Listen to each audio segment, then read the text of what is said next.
지난 시간에 이어서 서대반 집사님의 열정 그 네 번째 시간으로 담대히 맞이하는 죽음이라는 제목으로 말씀을 드리겠습니다. 전도서 7장 2절에는 이런 말씀이 있습니다. 소상집에 가는 것이 잔치집에 가는 것보다 낫다. 그리고 그 이유까지 자세하게 기록해 놓았습니다. 모든 사람의 끝이 이와 같이 됨이라 산자는 이것을 그의 마음에 둘지라. 아멘.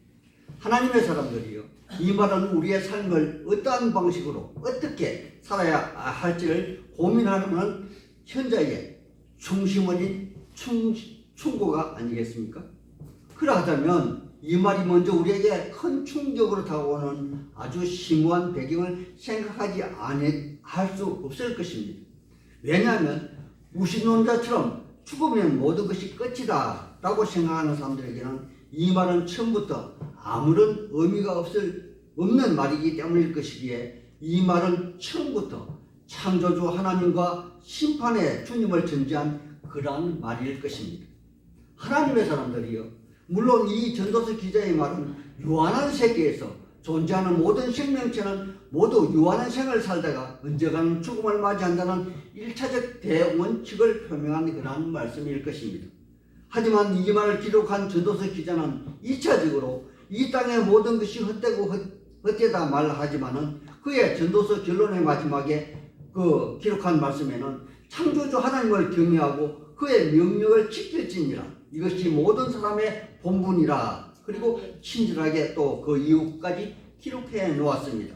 왜냐하면 하나님은 모든 행위와 모든 엄밀한 일을 선악간에 심판하시리라는 결론을 말하고 있기 때문입니다. 하나님의 사람들이요, 그러하다면 심판을 전제한 죽음, 즉 우리의 마지막 생의 끝 죽음을 맞이하는 순간에 우리는 과연 어떻게 죽는 것이 가장 옳은 죽음이고 또 좋은 죽음일까요? 물론 우리의 대부분의 사람들의 소망은 아무런 고통 없이 자다가 죽음을 맞이하고픈 하다고 말들을 하지만 그의 대부분의 사람들은 그렇지 못하며 자기의 의지와 바람과는 상관없이 죽음을 맞이해야 한다는 것입니다. 예를 들어 어떤 사람들은 병들어 죽고 또 어떤 사람은 사고로 또 어떤 사람은 전쟁에 또 어떤 사람은 다른 사람 손에 의하여 죽음을 맞이할 수도 있다는 것입니다. 하지만 의지적으로 죽음을 맞이하고자 하는 믿음의 사람들에게 있어서는 서양 철학자 세네카는 분은 이런 말을 남겼습니다. 잘 죽는다는 것은 기꺼이 죽는 것이다 라고 말입니다. 즉 이 말은 죽음이 오는 순간에 그 죽음을 피하려고 발버둥치다 죽는 죽음이 아니라 담대히 맞이하는 죽음이어야 한다는 것이겠죠. 오늘 우리는 신약 성경에 기록된 최초의 순교자의 모습을 봅니다. 이 모습을 통해서 장차 우리가 맞이할 죽음을 염두에 두고 오늘 그 말씀을 한번 살펴보고자 이 말씀을 전합니다. 오늘 설교는 서대반 집사님의 마지막 설교이기 때문에 앞에서 말한 정황과 배경을 다시 한 번 더 정리를 한번 해보겠습니다. 서대반 집사님이 등장하는 배경에는 헬라파 유대인과 히브리파 유대인의 가부 사이에 매일의 구제 문제에 있어서 사도들이 성령과 지혜에 충만한 7 집사님을 픽택하여 그 일을 맡기는 데부터 시작이 됩니다. 그런데 공교롭게도 사도들이 뽑은 7 집사님 모두는 헬라식 이름을 가지고 있습니다. 여기 서대반 집사님도 헬라식 이름으로 왕관이란 말의 뜻을 가진 스테파노스입니다. 그리고 여기 서대반 집사님을 포함한 7 집사님들은 매일의 구제에 아무런 문제를 일으키지 않게 아주 잘 마무리한 것입니다. 그런데 서대반 집사님은 여기에 국한된 그런 일만 하신 분이 아니라 어떤 연유에서든 자기처럼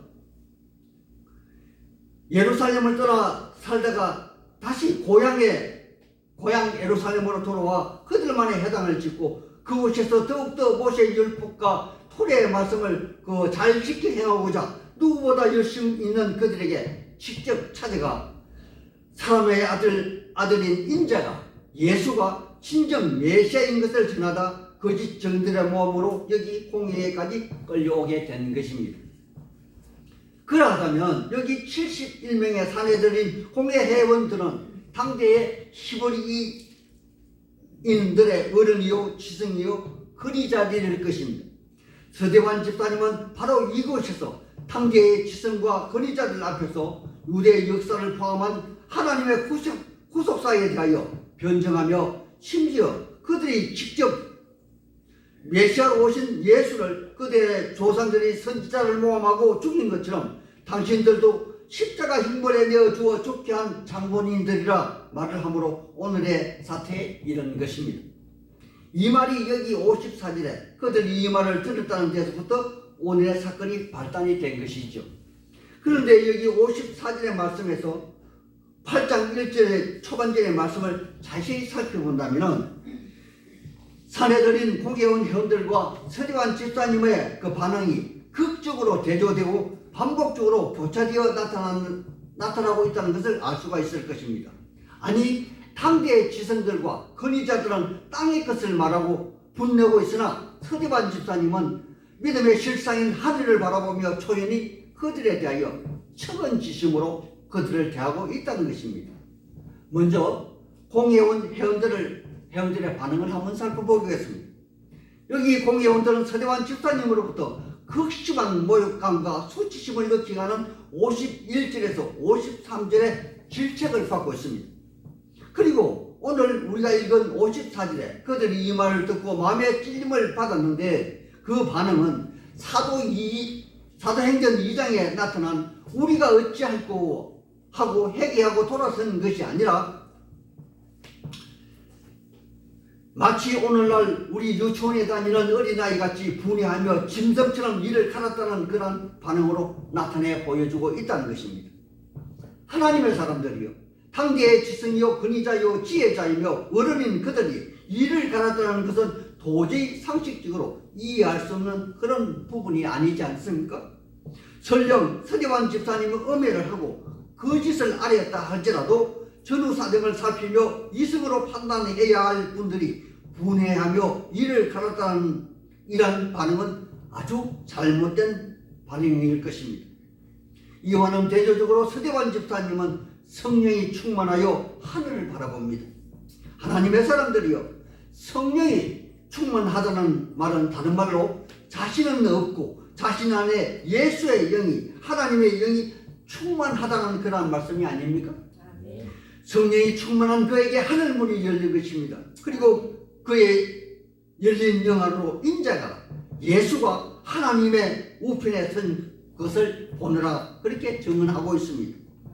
하나님의 사람들이요 마태복음 7장에 산상수훈에서 마음이 청결한 자는 하나님을 볼 것이다 라고 우리의 예수님 말을 했듯이 지금 서대환 집사님은 영광의 하나님과 심판의 주로 서신 우리 예수님 이 하나님 우편에 서신 것을 목도하고 증언하고 있는 것입니다. 하나님의 사람들이요 그런데 이게 좀 뭔가 이상하고 어색하지 않습니까? 하나님의 아들 인자가 어찌하여 하나님과 같이 앉아 계시지 않고 하나님의 우편에 서서 뭔가 안절부절하며 서 계시는 것일까요? 하늘의 모든 권세를 물려받으실 그분이 세상의 끝날에는 심판의 자리에 앉으실 그분이 앉아 계시지 않고 서 계시다는 말은 지금 무언가 일을 하고 계시든가 아니면 또 무언가 초조해하며 기다리고 있는 그러한 말씀이 아닌가요?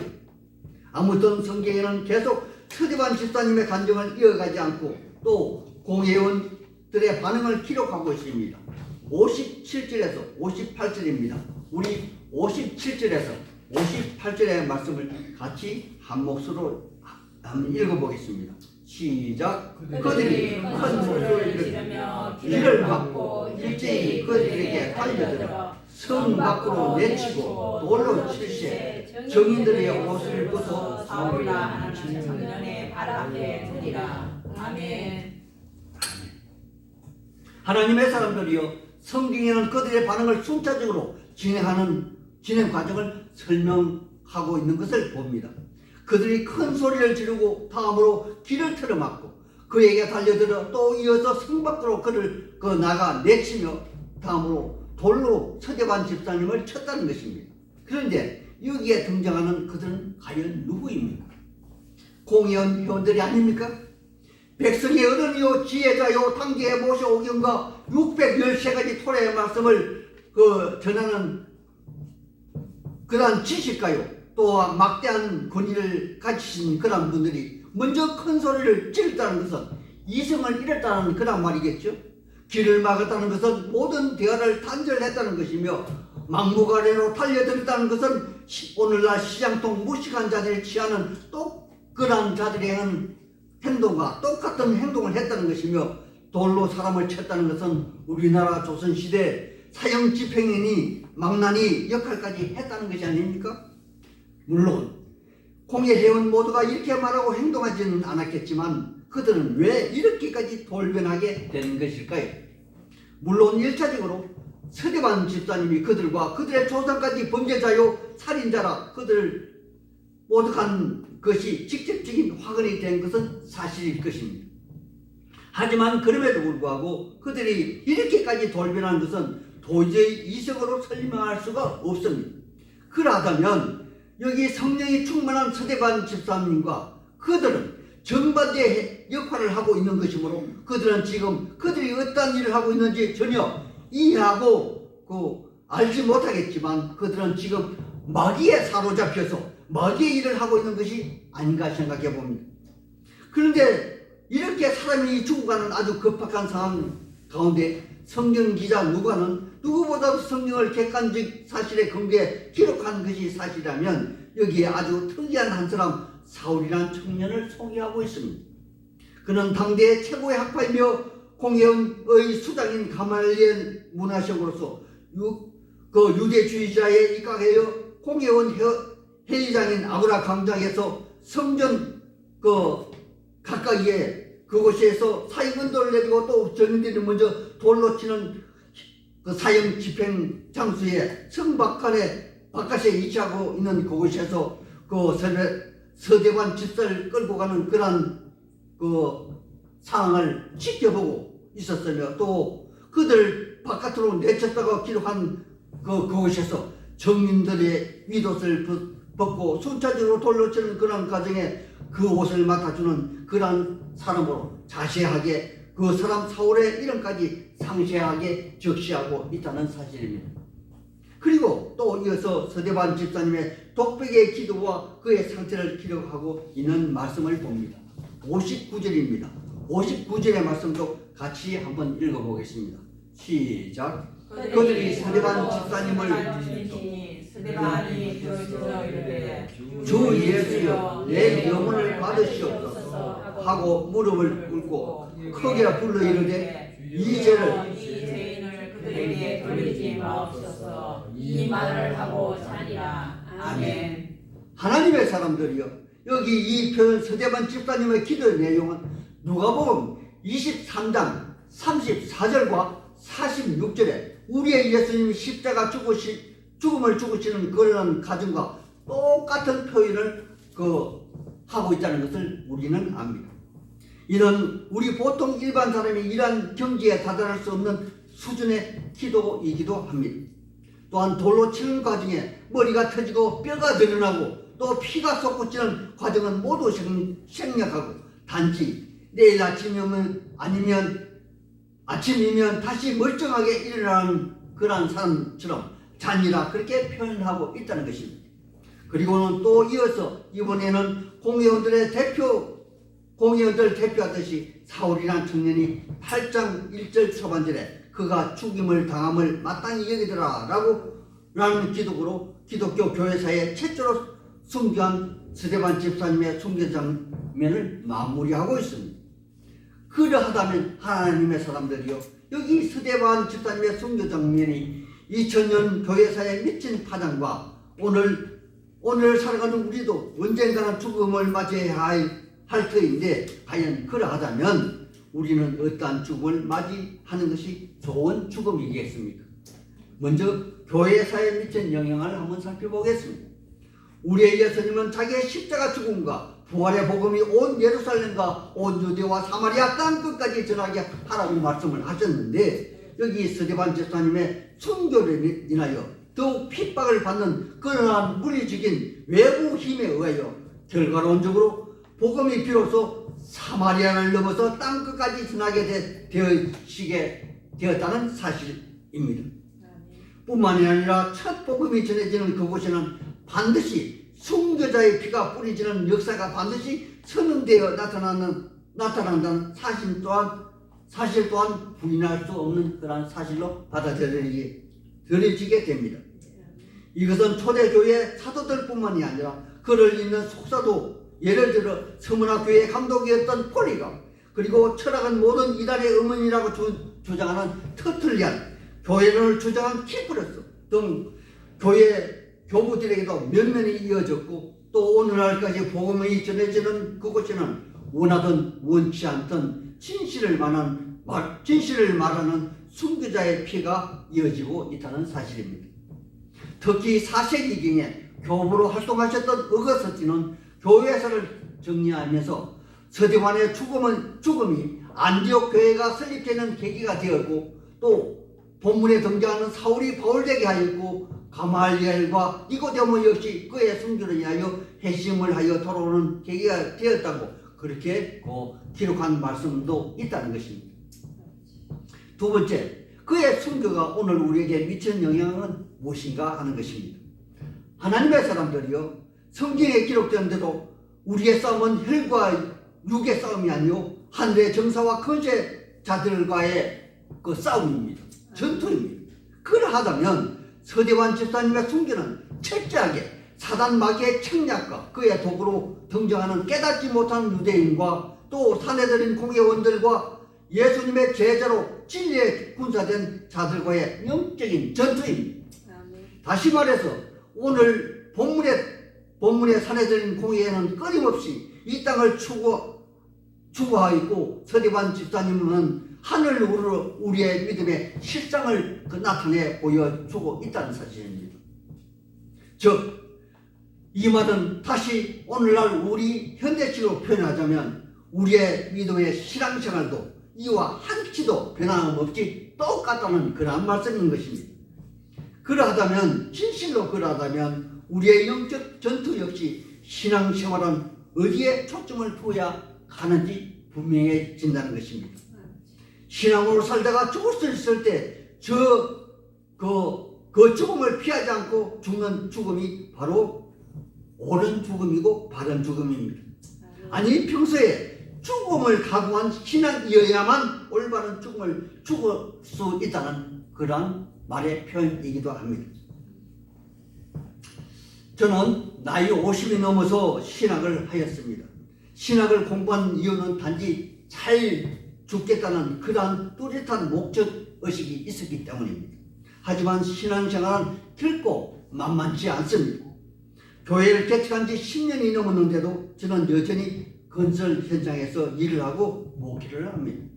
하지만 신앙의 양식과는 결단코 놓지 않으려고 결심하고 또 결단합니다. 저는 여기 서대반 집사님과 같은 사람은 결코 되지 못할 것입니다. 하지만 적어도 나의 죽음 앞에서는 당당하고 싶습니다. 오늘 여기 계신 여러분 모두는 저의 신앙을 넘어서고 또 여기 서대반 집사님의 집사님처럼 담대히 죽음을 맞이한 그러한 참 신앙인이 되시길 우리의 예수님 이름으로 이름 받들어 축복하고 축원하는 바입니다. 아멘.